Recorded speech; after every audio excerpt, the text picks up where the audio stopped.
دوستو، نبی پاک صلی اللہ علیہ وسلم کا جو پیار ہے اور حضور کے ساتھ جو امت کا رشتہ ہے، یہ ہماری روحوں کا معاملہ ہے۔ ہم کیا کرتے ہیں؟ ہم اس محبت کو غلط جگہ استعمال کرتے ہیں۔ کبھی دولت سے پیار کرنے لگ جاتے ہیں،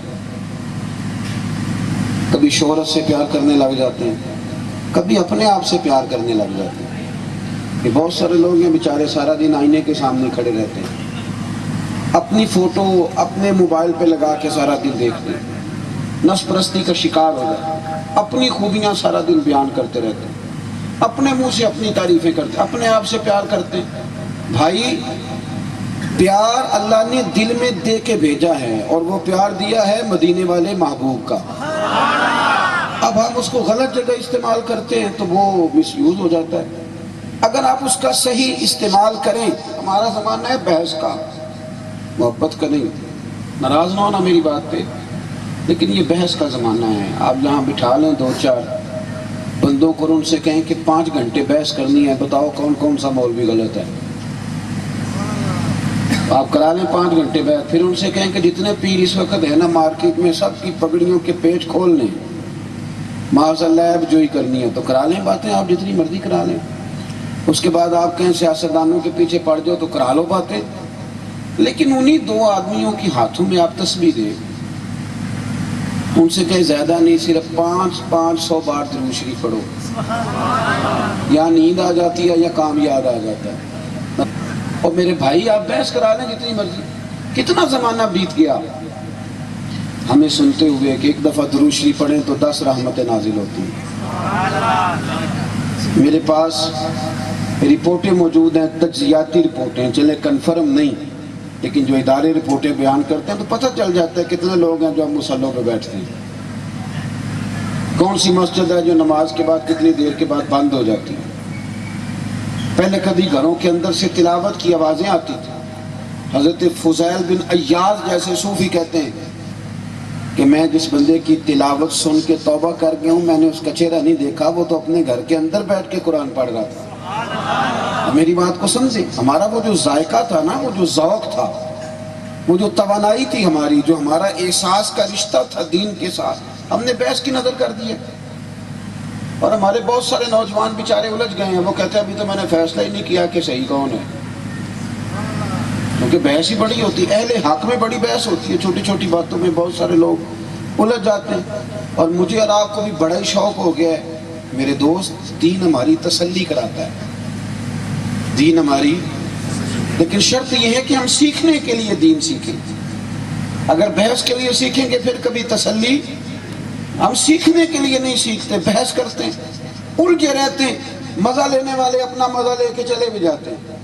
وہ جنہوں نے سرکار سے پیار کرنا تھا ملا جامی کی طرح، وہ دور بیٹھ کے بھی حضوری کے مزے لے کے چلے گئے۔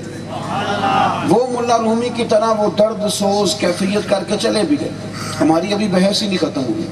1 محرم سے 10 محرم تک بحث ہوتی ہے، امام حسین کی نیاز پکانی چاہیے کہ نہیں، اور 1 ربیع الاول سے 30 ربیع الاول تک بحث ہوتی ہے، جھنڈیاں لگانی چاہیے کہ نہیں، میلاد کرنا چاہیے۔ اور جس کی 7 نسلیں ایک ہی گھر میں میلاد کی محفل سجا رہی ہے نا، 7 نسلوں سے، وہ بھی ہر سال پوچھتا ہے ویسے حضرت صاحب جائز ہے؟ میں کہ تو ہی نہیں منیا ساڑھے کو ساری عمر، آگے کدھر جانا بھائی؟ بس کریں، کتنی کو بحث کریں، عمل کریں، پیار کریں۔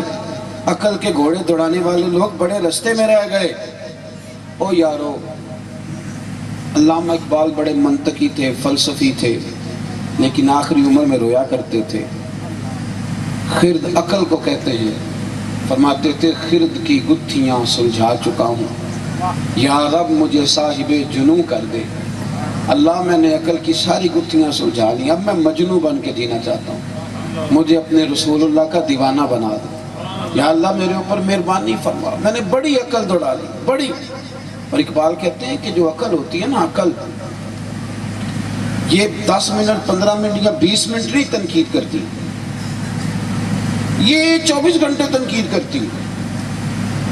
اقبال کہنے لگے عقل کو تنقید سے فرصت نہیں، یعنی 1 منٹ بھی فارغ بیٹھتی عقل کو تنقید سے۔ اس طرح کر، عشق پر ایمان کی بنیاد رکھ، عشق پر ایمان کی۔ بھئی وہ لطف والا ماحول کب آئے گا؟ ساری زندگی مولانا رومی نے بڑی شاندار بات کہی ہے، بڑی شاندار، یہ نوجوانوں کے کام آئے گی اگر یاد رکھیں گے تو۔ عارف رومی فرمایا کرتے تھے اللہ تعالیٰ نے نا لوگوں کو عقل دی تھی استعمال کرنے کے لیے، اور لوگ ساری زندگی عقل کے ہاتھوں استعمال ہوتے رہے۔ اللہ نے عقل دی تھی اور ساری زندگی عقل کے ہاتھوں بحث ہوتی رہی، الجھے رہے۔ کمال ہو گئی میرے دوستو، کلمہ پڑھنے سے پہلے کھل کے سوچنا چاہیے، لیکن جب محبوب کا کلمہ پڑھ لیا نا، اب سوچنے کا ٹائم ختم ہے۔ کلمہ پڑھنے والے سوچا نہیں کرتے، وہ حکم پر عمل کیا کرتے ہیں۔ وہ دلیل پوچھنا، وہ حکمت پوچھنا۔ ہمارے ہاں لوگ پوچھتے ہیں جی یہ سود کیوں حرام کیا جی شریعت نے؟ پوری دنیا سود پہ چل رہی ہے۔ ہمارے ایک سابق صدر صاحب نے ایک دفعہ کہہ دیا تھا علماء کو کوشش کریں کہ گنجائش نکل آئے تو۔ کیوں جی حکمت کیا ہے؟ ایک بات مجھے بتاؤ، غلاموں نے بھی کبھی حکمت پوچھی ہے؟ آپ نے غلام سے کہا کہ جا یار چینی لے آ 1000 روپے کی، وہ کہتا ہے آپ سر چیز سینے پڑے 500 کی منگائیں، تو آپ اسے حکمت بتائیں گے پہلے کہ 1000 کی کیوں منگا رہا ہوں؟ بتائیں نا جی، آپ حکمت بھی پوچھتے ہیں ہر بات کی، یہ کیوں ہے، یہ کیسے ہے؟ تو وہ آپ سے کہتا ہے جناب 1000 روپے کی کیوں منگا رہے ہو، 500 کی منگائے، تو آپ کہیں گے تو اس طرح کر، چپ کر کے جا، زیادہ باتیں۔ یہاں عجیب غلام ہے یہ، سبحان اللہ۔ امام احمد بن حنبل نا بازار سے غلام خرید کے لائے، کہتے ہیں اس کے چہرے پہ روشنی بڑی تھی تو میں نے خرید لیا۔ میں خرید کے لایا تو میں نے اسے پوچھا تیرا نام کیا ہے؟ تو امام صاحب فرماتے ہیں اس نے آنکھ کھولی تو کہنے لگا حضور غلاموں کا نام نہیں ہوتا، آپ کسی اور کو بھی آواز دیں گے تو میں سمجھوں گا مجھے ہی بلا رہے ہیں۔ آپ فرمانے لگے اس کے پہلے جملے نے نا میرے وجود پہ کیفیت طاری کر دی۔ میں نے اس سے دوسرا سوال کیا، میں نے کہا تو رہے گا کہاں، کمرے پسند کر لے۔ تو اس نے آنکھیں جھکا لی اور میرے قدموں کے قریب آ کے بیٹھ گیا، کہنے لگا حضور غلاموں کے نخرے نہیں ہوتے، جہاں اشارہ کریں گے نا میں چپ کر کے وہاں لیٹ جاؤں گا۔ امام صاحب فرماتے مجھے تو وجد ہو گیا۔ میں نے تیسری بات کی، میں نے کہا تو کس قسم کی غذا کھاتا ہے، کیا کھائے گا؟ تو فرماتے کہنے لگا حضور جو لقمہ بچ گیا نا وہ دے دینا، میں چپ کر کے کھا لوں گا۔ حضرت امام صاحب کہتے ہیں میں بھی رو پڑا، وہ بھی رو پڑا۔ میں نے کہا اٹھ یار گلے سے لگ، تو غلام بننے کے نہیں، تو آقا بننے کے قابل ہے تیری۔ دیکھیں نا حضرت بابا بلے شاہ صاحب، بابا صاحب فرماتے ہیں کہ ایک کتا ہوتا ہے، ہم اس کے مالک ہوتے ہیں تو ایک روٹی ڈالتے ہیں، اور کئی دفعہ دوسری مانگے تو جوتا بھی اٹھا لیتے ہیں۔ ساری رات وہ پہرا دیتا ہے، ہم سوتے ہیں پنکھے میں، اے سی میں، اور وہ صبح جا کے سوتا ہے کسی نالی میں۔ رخ پنجابی میں درخت کو کہتے ہیں، وہ جا کے نا کسی رخ میں جا کے دن کو سو جاتا ہے۔ آپ فرماتے ہیں تو نے کبھی سوچا نہیں جس کا تو مالک ہے، تو اپنی نعمت دیکھ اور اس کا کام دیکھ، اور جو تیرا مالک ہے تو اس کی نعمتیں دیکھ اور اپنے کرتوت دیکھ۔ فرمانے لگے راتی جاگے تے شیخ صداویں، راتی جاگ دے کتے تیتھوں کتے، رکھا سکھا کھا دنے جا رکھاں وچ ستے، تیتھوں اتے تے مالک دا در مول نہ چھٹ دے، پاویں مارو 100 جتے، تے تیتھوں اتے ایک برکی دا قدر پچھانن، پاویں مالک ہون ستے، تیتھوں اتے اٹھ بلیا چل یار منا لے، نہیں تے بازو لے گئے نہیں کتے، اٹھ بلیا چل یار منا لے۔ ساری زندگی بحث میں گزرے گی۔ ہم تو ان کیفیات سے دور ہو گئے جو ہماری اصل کیفیات تھی۔ ہمارا تو سرور ہی نہیں، اب ہمارا تو اس قوم سے تعلق ہے جس سے ہم ابھی تک نماز کا اور داڑھی کا وعدہ لے رہے ہیں۔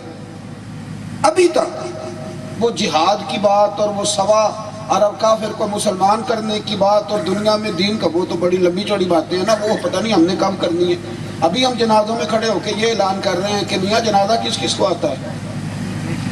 ہمارا تو اس قوم سے رشتہ ہے جو ابھی تک وضو نہیں سیکھ پائی، تو ہم نے تو اسے امام فخر الدین رازی کا فلسفہ سمجھانا تھا، ہم نے تو امام غزالی کا تصوف سمجھانا تھا، ہم نے تو غوث اعظم رضی اللہ تعالیٰ عنہ کی تعلیمات رشد و ہدایت دینی۔ جس قوم سے ابھی تک ہم یہ موٹا موٹا وعدہ نہیں پورا کرا سکے. میں کبھی کبھی نا دکھ آتا ہے کہ یار میں اپنی قوم کے بچوں سے داڑھی نہیں رکھا سکا، اور سکھوں کا ہر بچہ داڑھی رکھے ہوئے، وہ جھوٹے کو مانتے ہیں پر پگڑی داڑھی نہیں چھوڑتے. اور یہاں عجیب رواج ہے. میرے بھائی جو غلام تھے انہوں نے بحث نہیں کی، انہوں نے غلامی کی. میں آپ کو بتاؤں ان کی عقل میں نہیں بھی نہ بات آئی، انہوں نے زیادہ سوال جواب نہیں کیے. کل 14 سوالات ہیں جو صحابہ نے نبی پاک سے پوچھے، ورنہ انہوں نے کبھی بحث، جو حضور نے کہہ دیا سب ٹھیک ہے، جو سرکار نے فرما دیا. صحابہ میدان عرفات میں تھے. 9 ذی الحج کو حج ہوتا ہے. حاجی 9 ذی الحج کو میدان عرفات میں زوال کے وقت سے لے کر مغرب تک عرفات میں رہتے ہیں. کل صحابہ وہاں تھے اور 1,44,000 کے قریب کم و بیش. نبی پاک نے ان سے پوچھا آج دن کیا ہے؟ توجہ ہے میری بات پر؟ تو حضور نے پوچھا بھی آج دن کون سا ہے؟ ایک نے بھی اٹھ کے نہیں کہا کہ میں جی پڑھا لکھا ہوں، میں بڑا عقل مند ہوں. حضور جی یہ ذی الحج کا مہینہ ہے. فرمایا کون سا دن ہے؟ تب اللہ و رسول عالم، اللہ جانے اللہ کا رسول جانے. نبی پاک نے فرمایا تاریخ کیا ہے؟ کہا اللہ جانے اللہ کا رسول جانے. تو حضور علیہ السلام نے فرمایا کہ مہینہ کون سا ہے؟ اللہ جانے اور اللہ کا. بعد میں صحابہ بیٹھے تو ایک شخص نے کہا یار عجیب لوگ ہو، اتنے بڑے مجمع میں سے کسی کو نہیں پتا تھا دن کیا ہے، تاریخ کیا ہے، مہینہ کون سا ہے؟ کہنے لگے سب کو پتا تھا پر ہمیں کیا ضرورت ہے بتانے کی، تھا ذی الحج. پر اگر حضور کہہ دیتے محرم ہے تو ہم نے محرم ہی بنا لینا تھا. تھی 9 تاریخ پر اگر محبوب فرماتے نہیں 21 ہے تو ہم نے 21. میری بات کو سمجھو.